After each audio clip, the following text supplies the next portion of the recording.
மாலையிலே கையை நிகழ விட மாட்டோம், 7 பேருக்கு கொடுத்துட்டோம்னு சொல்லி சும்மா இருக்க மாட்டோம், 8 பேருக்கும் பங்கிட்டு கொடுக்கும்.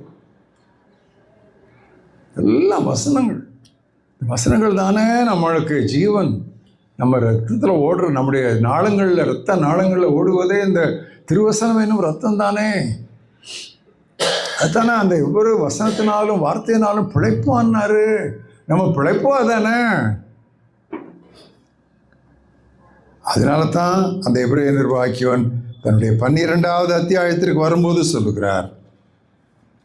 12வது அத்தியாயம் 1 வசனத்தில், நம்மை சுற்றி நிற்கிற திரளான சாட்சிகள், மேகம் போல திரளான சாட்சிகள். அவங்கெல்லாம் யார் தெரியுமா? ஏற்கனவே ஓடி முடிச்சவங்க. அவர் ஓடி முடிச்சிட்டாரு, யாக்கோபு ஓடி முடிச்சிட்டான், எல்லாம் ஓடி முடிச்சிட்டாங்க.